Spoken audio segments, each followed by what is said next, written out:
Hello, crowd. This time, I talked to Christina Curley about her experience managing a community through the product development process. She also shares tips and tricks to improve community quality, feedback, and filtering.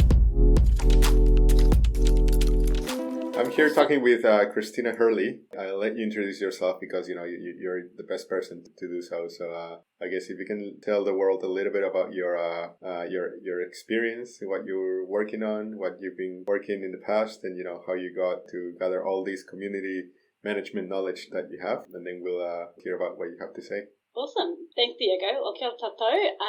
My name is Christina Curley. I've been working in various parts of the marketing, product management, IT project management, websites, e-learning, instructional design, generally the education space, social enterprise space for the last 15 years. So I've worked in the US, I've worked in the UK, I came back to New Zealand in 2010 and started working at IBM in their marketing team there, and then I've done a few things along the way, and I've got my own companies as well. So I have a consulting firm. I work my own little consulting firm. I work on basically quite a broad spread at the moment. I'm working on a project with the university, but I've worked across the non-profit, for-profit sector, government sector. I've worked with councils. I've worked with government for a long time across different things. So my experience as well as having my own companies and also talking to a lot of startups over the last 8 years about their projects. So over time, you start to see patterns, you start to see trends, you start to see how things work. I've also managed communities for a few different government agencies, so that's been my background, and that's how I got into it really. So I've managed, and also for not-for-profits as well, I've managed a couple of Facebook pages and things like that for not-for-profits. So that's where I've come from. And so over that time, I've picked up a few tips and tricks, which I'm hoping to share today. Cool. Amazing. That sounds really good. I think that's a really interesting breadth of skills that you're willing to share, and that's amazing. I would like for this to be a little bit of a community management through the product development process, and we can focus. I mean, depending on what you think is best from your experience, we can either focus on the product. On the product itself, or in the business side. I know they have a lot of correlations in how you actually go and build up that business or that product. So whatever you think is best or more valuable for the community, entrepreneur community, or anyone that wanted to develop a product, then if you can share through what you think is best from when you have the idea, how you start with the community, then how you validate it, and then just move step by step until you go and launch, and then you support the community after launch and such. Awesome. Cool. So a lot of the time when people come to me, they start with an idea. They say, I've got an idea, what do you think? Right? And the very first thing I say is, awesome. Have you researched it? Have you checked what communities are already out there? Have you checked what products are already out there that do something similar? Like, who are your competitors? So all that standard market research, market validation at that point, absolutely. Number one question, who's in those communities already, right? Who is going to be your community? What existing communities are out there to support them? And basically, who can you connect into with those communities to support you? So a really great example right now would be with the University of Canterbury Entrepreneurship Program. One of the groups of students I'm supporting there, they have a really cool project where what they're doing is they're looking to build a community of people in the LGBTQ spectrum where they're supporting them with healthcare. So what they're looking to do is actually, when I've been talking to them about how do you actually build that community around you, what you're looking for is who already is in those existing communities and who is supporting those existing communities. So in New Zealand, it would be, for example, Inside Out is one of our support and advocacy groups in that space. So first thing I would say is, number one, map your communities. So that's number one. Map out who's in those communities. Map out who's in those competitor spaces. look at what they're doing, look at what's different. So really examine your idea, go through those communities and look at what is different about your idea. Look at what is different, what is not being met in those communities already. So you've got a really great way to do initial market validation just through those communities alone. So, what's not being solved for those communities? What are they complaining about? What kind of people are in them? Who are those buyers? Who's buying in those communities? Who's actually the actual end user? Because the end user can be very different, as you know, from the buyers. So, okay, who's in those communities? What are their problems? How is your product different from what is already out there on the market? So it's really, really important that you're able to clearly say, this is what's different about my product.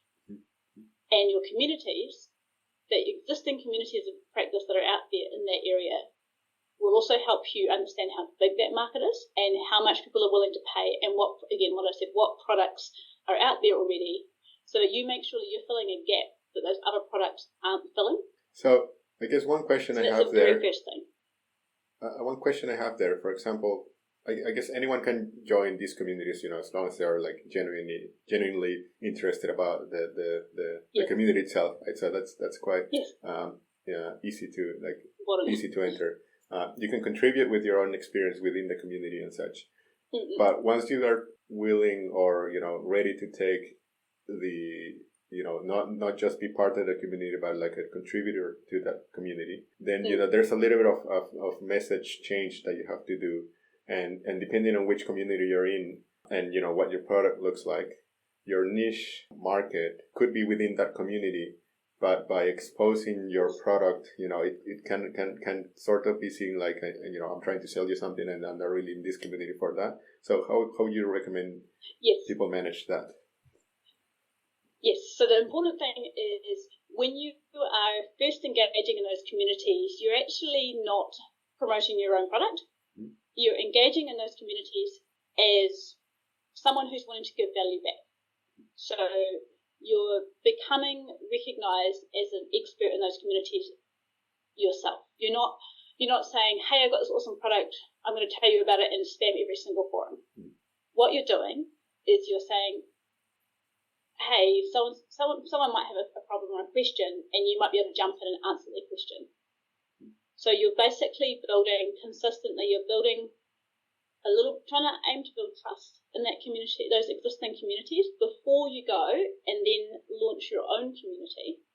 What you're doing is you're building trust and you're building credibility in those existing communities first by being a valuable contributor. You're making sure that what you're contributing, you're not telling everyone about your idea. You're helping people solve their problems in that community so that people recognize you as an expert in that field or a well-known contributor who brings something valuable to that community. Because once you have that, then you can, when you actually go and launch your own community, you can say, hey, okay, now I'm going to promote, hey, I've launched my own community. It's available here. You can connect with me here. Cool. So that would be part of the validation kind of like stage for your initial idea, right? How long do you recommend, or how long, from your experience, you've seen that this community trust needs to be built up, before you start talking about, branching out into your own new community? Because, it's certainly an ongoing process, right? So, how long do you think that, is that a month, 6 months, a year? Yeah, it can be any one of those times. Mm-hmm. It really depends on the community. Mm-hmm. It depends on the nicheness of the community. Mm-hmm. It depends on who else is in that community. So it might be anywhere from 3 months to 6 months to a year. Mm-hmm. But definitely it depends 100%, because you're not going to just drop that community. Yeah. Hopefully, when you start your own, you're also going to still at least keep an eye on it and maybe jump in occasionally. Mm-hmm. But yeah, at least 3 months. Okay. At least 3 months. Preferably 6. Well, and how would you recommend that people identify, the different profiles of the community? You said that it's important that we recognize who the buyers are, who the people that are really invested in your idea.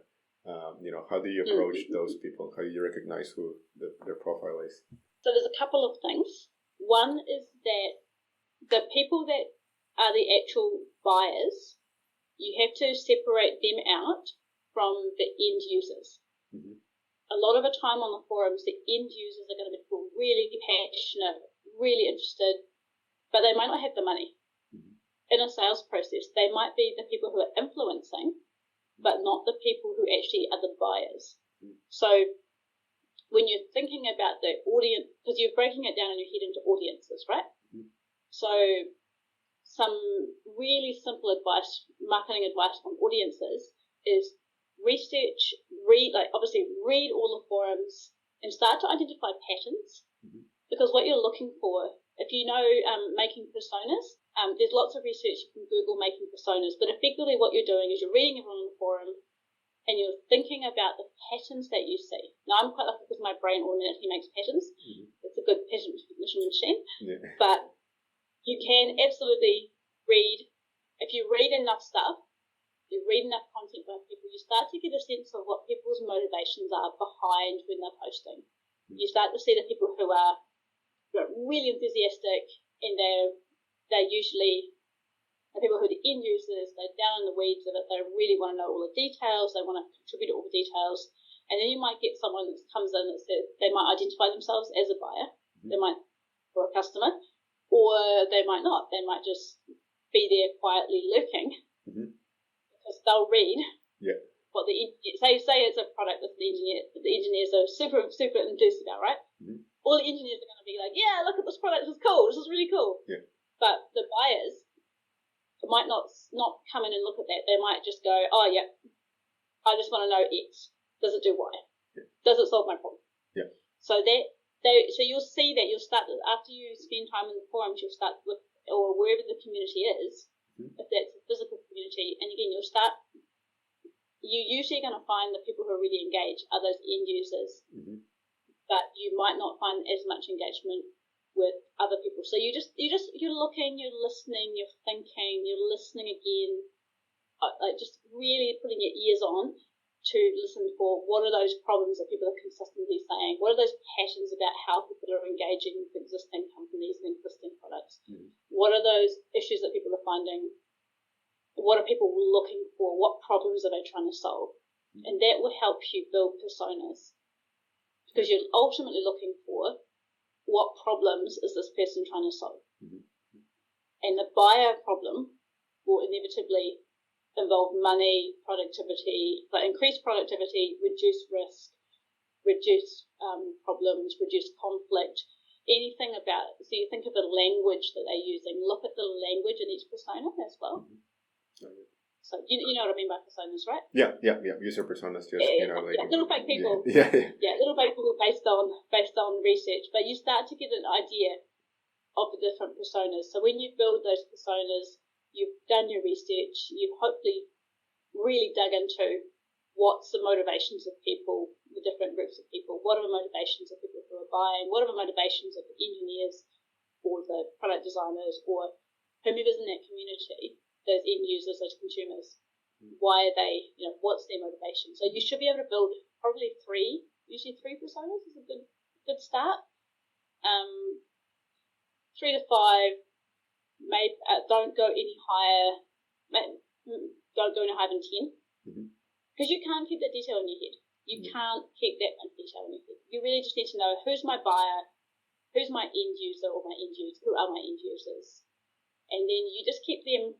Sometimes it helps to actually print them out on a big piece of paper and stick it up on the wall. Like, these are the people I'm serving, right? Oh, cool. Yeah.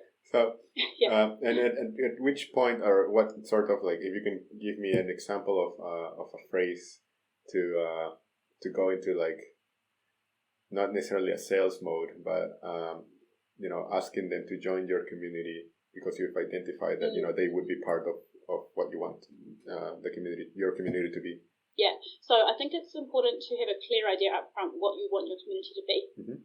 So you're basically saying, I've found these problems, I've found my product, you've validated your product against what you're seeing in those forums, you've built some personas. Even if you just have them in your head, you don't have to physically build them out on paper. You can just be like, oh yeah, I roughly think this group of people, this group of people, this group of people. Mm-hmm. But you're inviting people to join your own product program, your own forum, your own community based on that shared interest. Yeah. So you're saying, hey, my community has this shared interest. Would you like to join based on the shared interest? And you're literally asking. You're asking. You're not even. It's literally that simple. If you want a script, there's the script. The script is literally, hey, I've noticed you post a lot about this problem. We're starting a community here that's going to talk. Where we want to work on a bit more on this problem. Would you like to join? Yeah. And that's you make it up there. Yeah, and that's more like a one-on-one, like private chat kind of thing, rather than a big post on the community, right? No, it can be. It can be. It can still be. It's a, hey guys, we're starting this program. We're starting this product. Do you want to join our community? Like, I mainly asked that because depending on the group policies, being like having like a big community that's not invitation, I guess that's not relevant. It's kind of like. Absolutely. And that is something obviously you need to be aware of when you're posting. Absolutely check the group guidelines, especially on social media pages. Check the guidelines first. So make sure you're not, changing the terms of reference, terms of service. But if you are looking to do that, one way to do it again is, if you've built that personal relationship with a couple of key people, you could potentially say, hey, we're doing a community in this place, and you can at least mention it. Find a way to mention it so you're not breaking the terms of reference, but that you are still saying, hey, we're going to join it. We're going to start a community. Do you want to be part of it? Because you're inviting people. It's always an invitation. Hey, we're doing a cool thing. Do you want to be part of it? Because you're going on. And again, if you think about the SCARF model, which is a management model, the first part of it is in the SCARF model is status, right? So you think about what motivation and SCARF you might actually be bringing in for someone, like what. And status for many people is a big one. Being invited to join something that's new, being able to be part of something where it's in their special interests or their, I use that term deliberately with engineers, but where it's part of their interests. We tend to basically when we invite someone, it has to be genuine, right? If you genuinely are inviting someone to be part of something cool that you're working on, that's all you need. So I mean, of course, you would be doing some other sort of validation along your community for your product, right? So you've got your community on board, and then would you say that once you have your community on board, would that be a good way of going to the next stage, which is kind of like involving them through the design for feedback, or would you wait for later or no?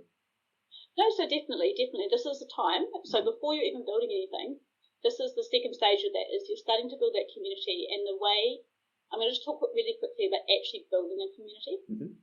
So the way that you build a community is consistent, as we've talked about, really consistent events or regular, it has to be regular, show up. So consistently you're offering a place for people to connect, a way for people to connect. And you're showing up. And sometimes that, as I said to you, that takes 3 to 5 years sometimes of consistently showing up. But what you're offering is you're wanting to offer something fun, something easy. So so offering, hey, I'm developing this product, what do you think? Is absolutely a fun, easy way to consistently get feedback. So you can actually build that into your community building. You can go, hey, here's another thing in the community. Here's another thing. Hey, here's another thing. Hey, we're doing this week. We're doing this week. What do you think? Give us feedback. Help us solve this intractable problem that we've really been stuck on. Especially for product design communities, like give us this intractable problem. Help. Like they will go all in, right? Like you find your true fans. You find your people that truly love what you're doing. So there's a really great. I'm just trying to think exactly what the guy's name is. Kevin Kelly, that's right. So Kevin Kelly had a theory called 1,000 true fans. And so if you find those 1,000 people, his theory was that if you can get 1,000 people to pay $100 for everything that you make, you'll have a business, a functioning business, and a functioning life. Because if 1,000 people pay you $100 for everything that you make, boom, that's $100,000, right? So, okay, so what you need to do then is basically that consistently showing up, build those fans, get those people so enthused about what you do that they will buy what you're doing. They will follow what you're doing. They will share what you're doing with other people. They'll tell other people in your community. So if you're posting stuff regularly where they're interacting, you're building a fun community. You're building a safe community. So the other thing about this is the community has to be safe to engage in. It has to be safe for people to feel that they can show up. And you need to actively manage that. A safe community doesn't just happen. A safe community comes because, first of all, you have written, so say you've got an online community, right? You have written guidelines, a written policy about what behaviours you will and will not tolerate, or especially what you won't tolerate, so that if you need to ban someone or you need to shut someone down, you don't just go, you're being naughty. You say, you've violated the rules of our policy. I'm sorry, you need to leave, or this user has been deleted, or this user has been removed because it violates our policy. That is how you manage it. So it's a blanket. It's on. So for example, every Facebook page or Facebook group should have this is our policy. These are how we treat people. This is how we make this a safe space. This is what we want for guidelines. And so you, as the owner of that space, you're actively managing that space to make sure it remains safe. Cool. So, and that's how you build that community. Yeah. So you're building the community from 3 to 5 years. What would you say, from your experience, are practices that either enhance the quality of the community, or or make it so that the community builds up upon itself faster? If you're trying to build it a bit faster, what would you do? So there's a couple of things. So the first one is absolutely good policy guidelines, making it a safe space. Number two, making it fun to engage. So consistent content, consistent ways to engage, consistent events. The third thing is organic. So when you're looking for organic growth, you're finding ways to encourage people to bring other people in. You're finding a way to encourage them to share it with their networks, to have something interesting. Again, it's status. Status is a big one for a lot of people. So finding a way to be like, hey, I'm working on something cool. Do you want to see it? Like right now, I'm working with an entrepreneur in Christchurch, and he's got a product that I'm selling this product from because I think it's so cool that I'm literally telling everybody I know about this product. And sure, there's like a sales deal involved, but actually I'm literally telling everyone because I think this product is awesome, right? So you need to get to a point where your community, if you can get 10 people to tell other people about your community, about your product, you have a functioning business.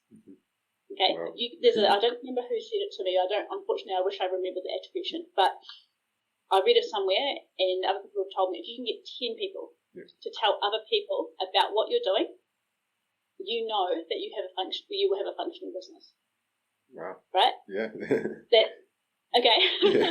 If you can get 10 people, if you know that 10 people are going to tell people what you're doing, you know that your idea has legs and your community has legs, and you know then that you can do that. So you can run events where you specifically look to organically build that, where you're going, hey, we're running an event. If you tell your friend about it, you'll get a little freebie, or we're running a competition. Say it's online. We're running a competition, and we want you to, if you like and share this page and tag your friend, and they like and share this page, you go in the draw for X. That's a really common one. So what kind of common?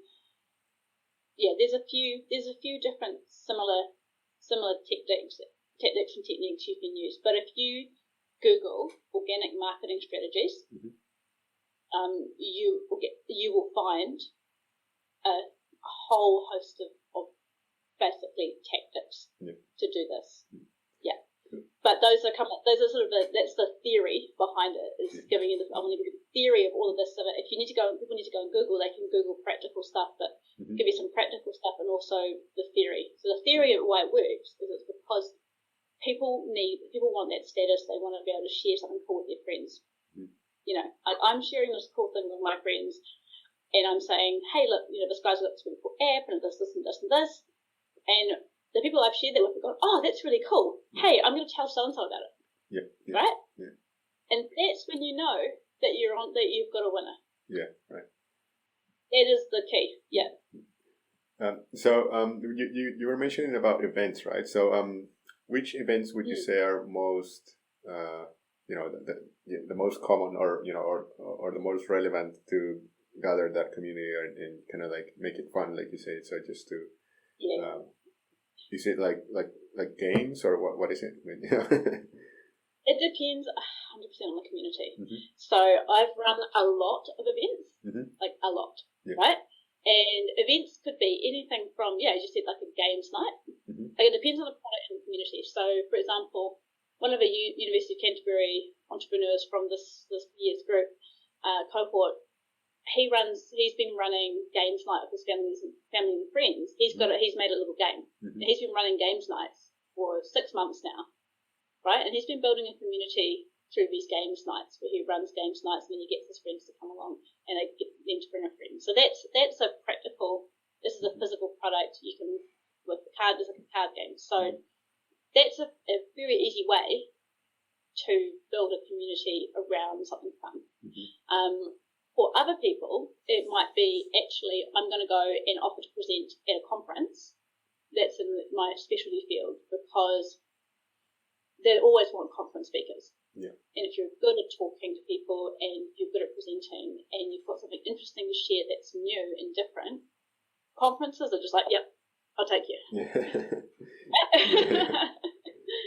Yeah, it's easy to become a guest speaker, Diego. It's actually really, if you are good at public speaking, or at least you're interested and engaging, it's easy to become a guest speaker because you need to have something that's valuable for your audience to share. And if you go there and you start building, or if you want to run a night where you again like go back to your communities, what is important to your communities, what is valuable for them. So it might be a games night for a gaming community. It might be a play test of that new game for that gaming community. It might be a night where you have an advanced look at something.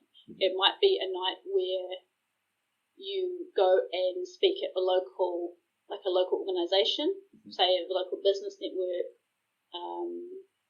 So Chamber of Commerce. We have Chamber of Commerce in most places in New Zealand. We'll have let's say Hartland Chamber of Commerce or Christchurch Chamber of Commerce. They always want cool guest speakers, right? And so you can hook into another event that they're doing, or you can run your own event through them, and you hook into their networks, their community. So you find that community, you hook into that community's networks by doing events, doing things that are bringing value to those people. Because what you're doing is you're doing that for free, but what you're doing is you're building your own network and you're establishing yourself as a professional in that space. And so honestly, what will happen is all sorts of doors will open for you. And in New Zealand, as you've discovered, we're so lucky because it's the same in Silicon Valley, actually, I found. I've really appreciated that people will give you time. And actually, even in the UK, people have done that too, I must admit. So people will give you time, it is a real gift, but it is not the same. I must acknowledge at this point that it is not the same for everyone. There is privilege in that, okay? And I think that's really important to acknowledge, because it's much harder if you're Māori or Pacific, it's much harder if you're a woman, it's much harder if you're a person of colour to be able to do that. But the flip side is that everybody who is like you has also fought to get their foot in the door into things, so they will support you. So expand your network by asking for help from other people, and work out where you can help in return. So that's a really important way of building those connections, building that community, whether it's through events, whether it's through, whether it's representing, whether it's through offering to be a guest speaker somewhere else, whether it's through running something fun online. You could run, if you're an expert in your field already, you could run like, hey, ask me any question, or get expert help on X or Y. So there's a different ways to basically, again, the aim of it is like, I want to build credibility, I want to grow my networks, and I want to grow my community. And fourth aim is to bring value back to that community. So you're not just doing it because you want to, you're doing it because you want to, but also because you're going to bring value back to your community, right? Yeah, of course. Yeah. Otherwise, why would they show up? Why would they show up if you're not giving that value, right? So just go to the community, what's important to them. Mm-hmm. So when talking about, we're sort of this is still like in the design space, right? You're building that community. You're building your brand's authority. You're asking people for feedback during the design and development stage, right? So depending on the sort of product you have, like you might be getting feedback online, and because we're talking about physical products, it's quite different to explain or even show a video of your product and get feedback from it versus actually having someone experience a product from on live, like in real life. It is. So how would you recommend that we either bridge those gaps or kind of like filter the feedback so that we know what's kind of like more relevant to the development rather than personal opinions, for example, or maybe just to have it's pretty much a filter just to understand what's really needed from the community. That's a question. Definitely, yeah. So the first thing is look for patterns. With all feedback, you're looking for patterns. If one person says it, it's an opinion. If two people says it, it's also an opinion. If 5 or 10 people say it, that's at that point that's validated feedback, right?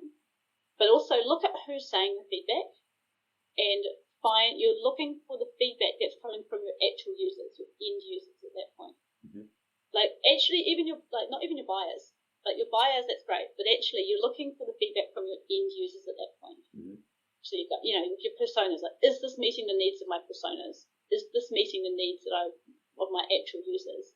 And then you're talking to people and you're taking that physical product and you're testing that out with people. So at this point, if you haven't already had hundreds of conversations about this product and what you've been developing and what you've been doing, and you haven't already showed like 20 people, 50 people, start. Take that product and start talking to your end users in person with that physical product, right? Because it's important that you're talking to your end users, right, and your buyers, and not a random person on the street. Sounds obvious, but it's not always obvious. Sometimes people do that. And again, you're looking for patterns. Whatever they're saying, you write it down and you say, awesome, thanks for the feedback. Even if you don't want to hear it, even if it's rubbish.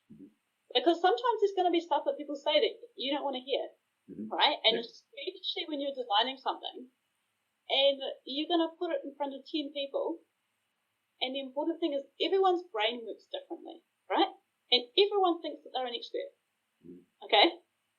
Everyone thinks they're an expert. So you're not looking for like that one person's opinion, you're looking for the patterns. So you write down everything that they say when you're doing that interview with that person, the informational interview, where you're trying to pull out, what are people, how people actually might use this, what are the problems with the current product that I've just built, pick it apart, right? And it's hard, let's acknowledge, it's really hard to hear someone giving you feedback on that thing that you have slaved over and love, like that baby of yours, that's your little baby, you have like slaved over that baby for how long now? How long? At least a year. At least a year, right? I don't care if it's 2 months, 3 months, 6 months, a year, 5 years, 10 years. That is your baby, right? It's really hard, but you absolutely want to just shut your mouth. Don't jump in. Don't say but. Just say, okay. And and have a preset set of questions. So have a preset set of questions that you ask everybody the same question. And if something comes up, you just, instead of being like, you're using it wrong, because, we all jump to that. It's our baby. You're like, how are you so dumb? Like, you know it's going into the person's head. Like, they're going, why is it over here? I think it should be so much over here, right? Or I think that you should do this thing. Why is it green and not red? Yeah. So every single thing that they say, you write it down and you say, thank you very much for the feedback. I really appreciate it. And then you go back and you do 10 of those and you look at the patterns. You don't look at in one person's opinion, because that is an opinion. Yeah. But if 10 people said it, or 5 people said it, or even 3 people said it, that is a feedback that you should take into account. If 5 people can't find the button on X, if 10 people went and turned it upside down instead and used it that way, that is feedback, right? Yeah. But the important thing is you're talking to enough people, you're testing it, that prototype, you're testing it with people, and you're looking for the patterns. So when you've done that, then you've actually made a huge step towards refining. So that you've gone from prototype 1 to prototype 2. You're ready to refine, and then you're ready to start actually, you've gone from your alpha to your beta. So you're actually starting now to look at, okay, how do I actually launch this? How do I actually promote this out to my community now? They have been with me on the step of the journey. Cool. So then we come to the crowdfunding, to the actual funding, the business part of it, right? So hopefully before you've even got to that point, when you've done your market validation, you know what else is on the market, you know what your competitors are, who your competitors are, and what they're charging. So you need to know what they're charging, how is what you're different, what you're offering, how is it different, where does it fit in that market, how are you going to make money? Have you got your 1,000 people that you're going to make money from? You might not need 1,000 people. You might need, if they all pay $10,000, then you might only need, 100 people. Yeah. It's very much, how are you going to get to that point? You need to know what your minimum is, right? Yeah. So how are you going to get that point? So when you're building a campaign, should we talk about building a campaign now? Because I think that's a good time to segue into it. Yeah. I mean, we've sort of gone through the design phase, and then validation, because we've gone through 2 or 3 prototypes, and then I guess one question before we move on to the launch or pre-launch stage. How do you know that you've had enough conversation? When do you know to say, okay, stop, I need to launch? Yeah, it's a good question, and again, it comes when you're getting the same feedback over and over, and you're not getting anything new. So you've already got the pattern, the same feedback coming back over and over again, and there's nothing new in it. Yeah. You might be 1 or 2 little things, but generally it's still like the red button should be correct. Yeah. So the feedback pattern doesn't change after a certain point. And as soon as the feedback pattern isn't changing, and you're like, I'm sick of hearing the same thing over and over again, that is the point to stop. Okay? Yeah. Because there's nothing new. There's nothing new to be gained by running it through another 50 people. Yeah. Right? At that point, you talk to hopefully at least 20 minimum. You've had hundreds of conversations with people about this thing that you're building. You've shown it to people at all those stages. Your community's given feedback on it, and they've all gone, oh, they should have a green button instead of a red one. So, you're getting that same feedback consistently, right? Yeah. There's nothing new to learn at that point. So when you've had that feedback over and over again, and you've made those changes, and you've gone, yep, okay, cool. I've made the changes. Community's like, yep, cool, we like it. Then you go. Yeah. Then you go. So you go, okay, cool. The community's done it, given the feedback. They like what they've got so far. There's no new feedbacks coming in. Then you basically launch. And you say, cool, all right, so we're ready now to launch. We've refined the prototype based on everyone's feedback. Thanks, everyone, so much for your feedback. We really appreciate it. Here are the changes we've made, so you can communicate the changes that you've made back to that community as a result of their feedback. Because that builds trust and that builds credibility. Because if people just feel like they're gonna put their effort into giving you feedback, and then you don't use it, they're not going to want to help you again. Yeah. they're not going to want to be a part of it. But if they can actively see that you've gone, awesome, thanks for that, I've taken it on board. Hey, community, thanks so much for your feedback. Here's what we implemented. Here's some other cool ideas we had from that feedback, but we decided not to do at the moment. So people, again, feel like they're being heard. Even if their idea didn't make it into the final, they still got heard. Yeah. So when you've taken that and you've made those changes and you feel like you've nailed it, you're like, great, awesome. So now we can talk about actually launching it out to the community and actually launching it out to buyers. Mm-hmm. So this is where the big work begins. Yeah. So when we want to, so the first thing is launches take a lot of time. Mm-hmm. No matter how much time you think and how much preparation you think you've done, you're going to be busy. Mm-hmm. So just plan the rest of your life accordingly because you're going to be busy. Mm-hmm. So the first thing is you go back to your pre-launch, you're going back to those communities that you've been part of all that time, you're going back to your own community and you're saying, hey,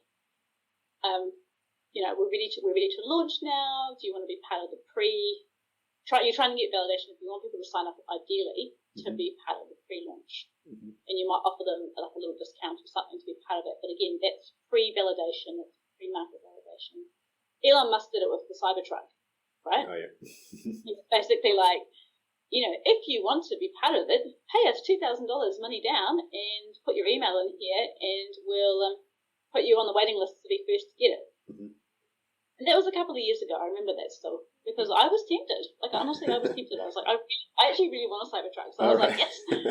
Like, it's so ridiculous and I'll never be able to, like, walk around the town ever. Yeah. Because it's absolutely ridiculous. But honestly, I'll get approached by every single, like rude white man ever right. to be like, why have you got a Cybertruck? Let me tell you about like, my opinion. And I'm just like, I don't care.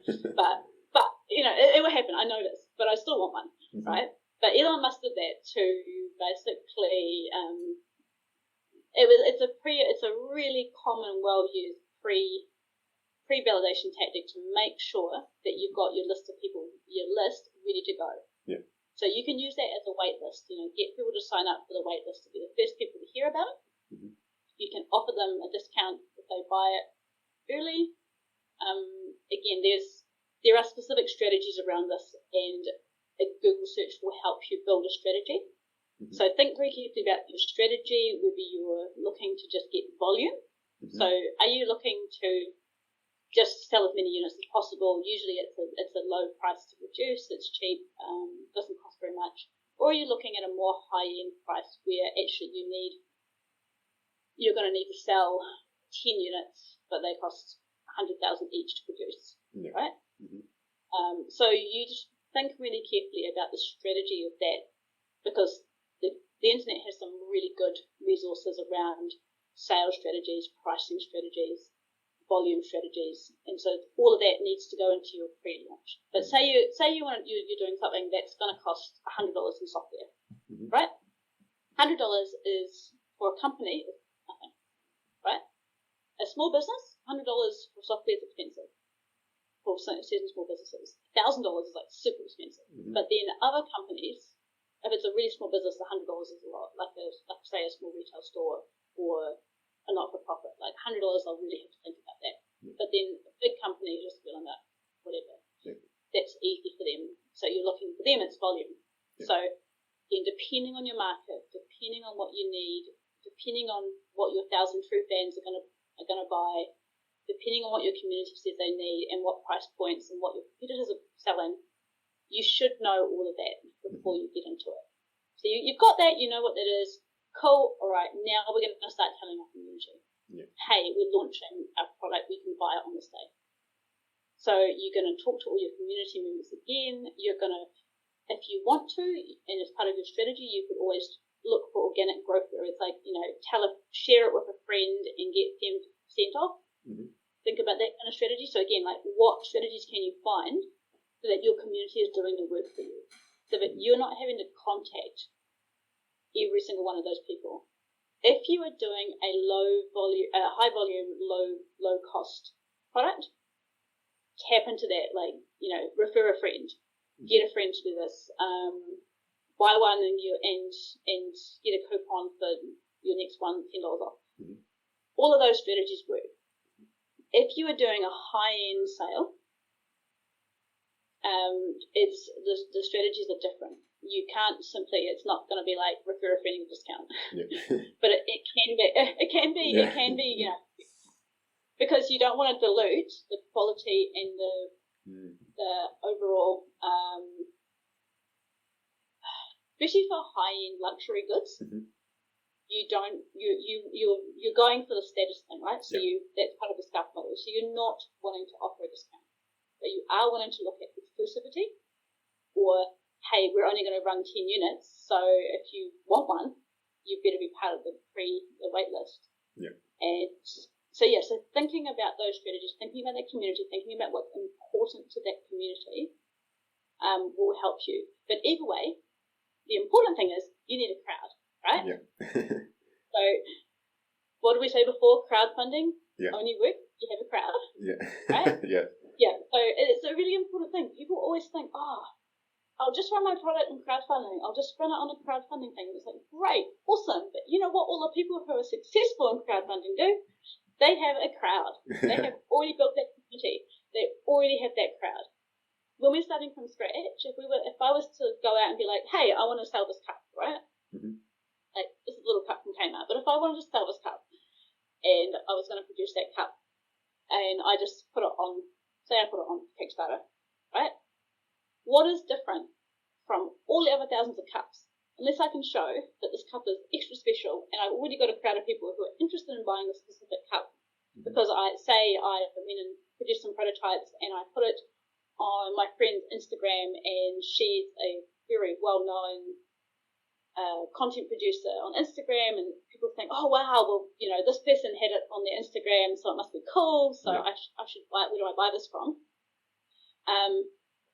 Unless you've already got access to those crowds, you're not going to be able to conjure a crowd from nothing.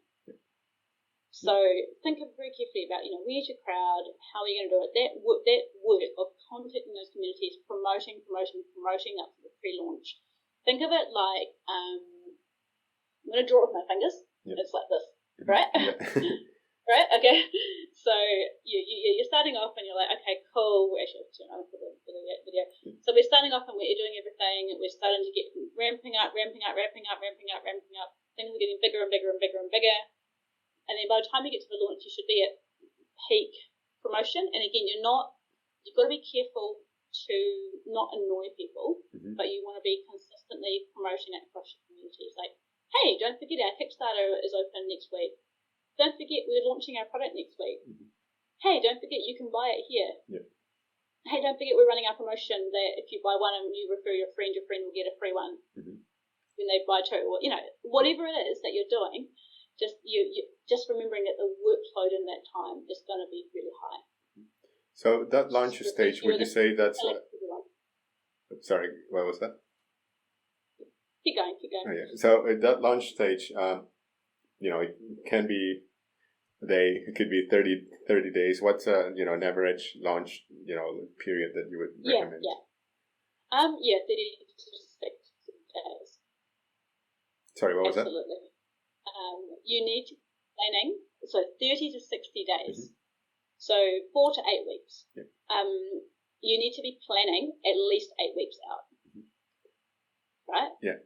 Because of the amount of work. And you need to be thinking about, the other thing to be thinking about with your crowd is channels. So what are the marketing channels? What are the ways you're going to reach people? Are you actually, and where are you going to spend the money? So where is your community? How do you, and you've got your community, you know who they are, you know how to connect with them. Do you want to boost that community further by, say, spending money on, for example, Facebook or Google ads, right? Do you want to spend money because people need an average between 3 and 10 exposures to something to actually make a decision to buy it. So they need to see something 3 to 10 times just to make a decision to buy it. And then they're going to go and research it properly and poke around and look at it. And then they're going to think about buying it. Unless their friend recommends it. So if someone else in that community recommends it, that is a very powerful method of getting people to buy. And so that's, again, something you've got to think about in your market, in your pre-launch, about, how do we get other people to recommend it. But generally, you want to plan out whatever ways, whatever channels from that 8-week point, whatever channels that we're going to be using. Are we going to do a blog post every week? Are we going to, how are we going to keep people updated on the status of it, right? How are we going to remind people, if we're crowdfunding, how are we going to tell people, communicate our goals? So what that 8 weeks is about is communication. It is going to be constant communication with your fans, with your community, with your prospective buyers. You're going to be marketing. You're going to be sending it to everyone that you know that's in that community, and also people that you don't know. You'll be putting it on LinkedIn, for example, if you're launching a business product. You might be putting it on Facebook if you're launching a B2B product. You might put it on your own personal Facebook as well. And you're going to be responding to questions, right? So you'll get all the dumb questions. It really helps. Like, honestly, it'll be like, will this work if I'm standing on my head and also looking sideways? Okay. Will it work if I'm the special case of 1 million? Okay. It is just the way to reduce those kind of dumb questions is that you pre-make some frequently asked questions. Think about all the potential dumb questions that you've been asked while you've been doing the product development. Right? Think of the dumb questions. Will it work if I do X? Get all of those dumb questions and turn them into a written document and stick it on your community page. Stick it on your website, stick it wherever you're doing that promotion of your product, because this will save you days of answering dumb questions. Okay? Right. Yeah. And it's not that the questions are necessarily dumb by them per se. It's that sometimes people have different ways of perceiving information. And sometimes people can't make the link, the direct straight line link between what your product does and how it's going to solve their problem. Right? You have to be able to explain it to them in a way that makes sense to them. And sometimes, no matter what you do, there will always be some people that can't make that straight line link. So hopefully in your marketing materials, hopefully with your community, you've sort of nailed that messaging about here's what we're doing and here's what this product will do and here's how it will help your life. Right? Hopefully. Yeah. But sometimes people just can't make that link.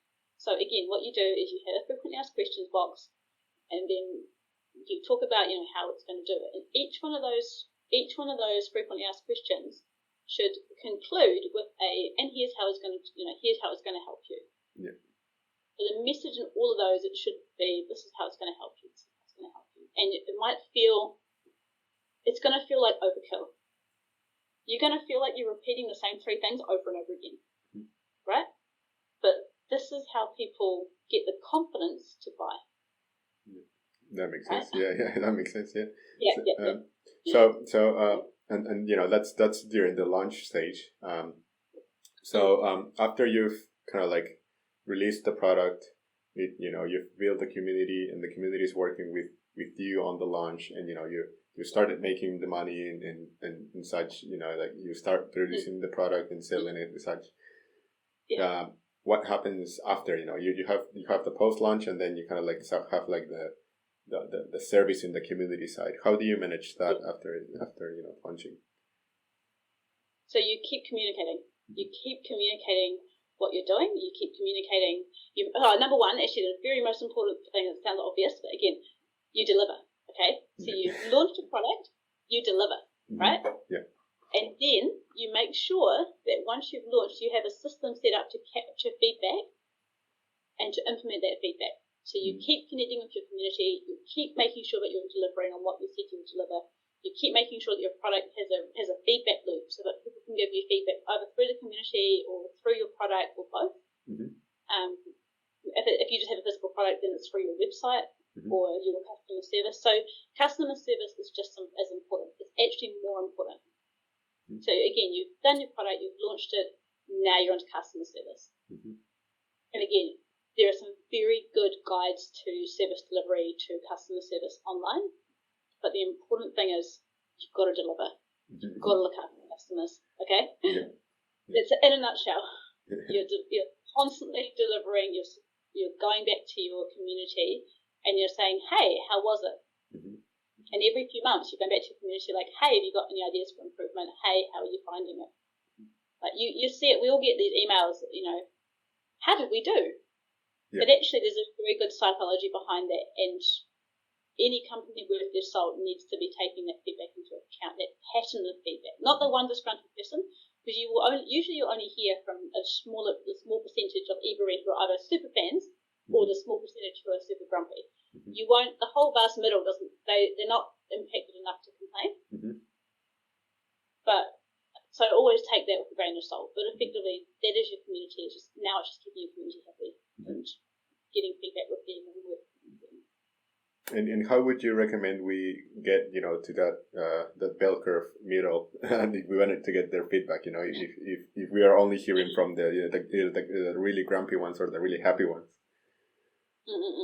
So it's those mechanisms like listening to the community feedback. Again, looking for patterns, looking for what people comment on. And even the grumpy ones, looking at what people have said is still really important. So going, well, what do people actually say? Okay, there's a pattern of this coming, this. And again, asking people directly for the feedback. So new customers, getting your list of new customers, and 3 months later, 6 months later, hey, how are you finding it? Because that's gonna close your bell curve. Yeah. It's gonna more people from those ends, but also more people generally.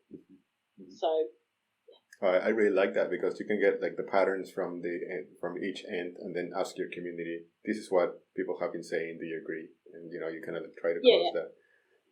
Yeah, absolutely. Yeah. And again, remembering that your community will still mostly be made up of the people who've got an opinion at either end. Yeah. But eventually they start to wiggle towards the middle a bit more, and you can. But by taking the patterns, you get the middle ground of it. Yeah. Because and again, you know what, people, the grumpy feedback can be just as important as the other feedback. I think it's important to take that on board. If you just discount it out of hand because it's grumpy, that's actually doing yourself a disservice, and you might miss those real gems where you could make some decent work. And especially if the feedback is consistently grumpy about one thing, that is gold. Yeah. That is like a gift. Take that gift and make that change. Yeah. Because if you've got enough people being grumpy about it, fix it. It's a problem. Yeah. We hate it as a user. Like, just fix that shit. We don't want it. Yeah. Yeah. So, I mean, that's been a really insightful, like, kind of like, like I said, community management of through the whole development process. If like anything that we haven't touched on that you would say would be really like golden nuggets, or pro tips, anything that you could recommend people do that we haven't really touched on yet. To be honest, I've given all my tips at the time. Cool. So I feel like I've covered it pretty thoroughly, actually quite extremely thoroughly. We've covered a lot of things that are tactics. We've covered where to find more information about things. We've covered the theory of things and some of the how to understand the underlying motivations. We've covered the time frames, I think, quite well. And I think we've covered the steps quite well. So actually, I think we've covered it. Cool, awesome. If you're happy, I'm happy. You're the expert. So. Well, thank you very much for your time. I mean, I really appreciate your you sharing this with everyone in the world, and I hope that, I know that this is going to be super useful for people that are wanting to know about how to manage the community, because at the end of the day, they are the ones that will be making the purchases and giving you the feedback through the process and of developing a product. So, not everyone's got that experience or exposure to managing such large amount of people. So that's been really insightful. Thank you very much. Oh, you're welcome, Diego. Yes, and also this podcast is very dense. I am well aware that we have covered a lot of ground in a very short amount of time. This podcast is very dense. I recommend that people listen to parts of it over several times, or pick the bits out that you need at that point, because we have covered what's basically going to take you a year to do as a process in an hour. So I just want to put it out there that there will be different parts of this process that you'll want to refer back to from this podcast. So don't feel like you have to absorb all of this at once, because it's a lot.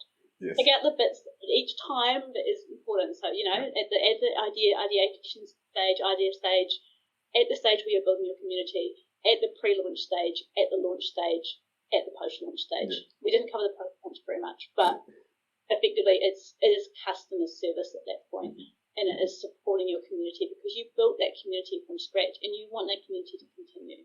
And you're not going to get into this, and in fact don't get into this unless you're willing to spend at least 5 years on it, because it's important for people to know. I suppose there's one last thing I would say is, we're not getting into this because we want to make money.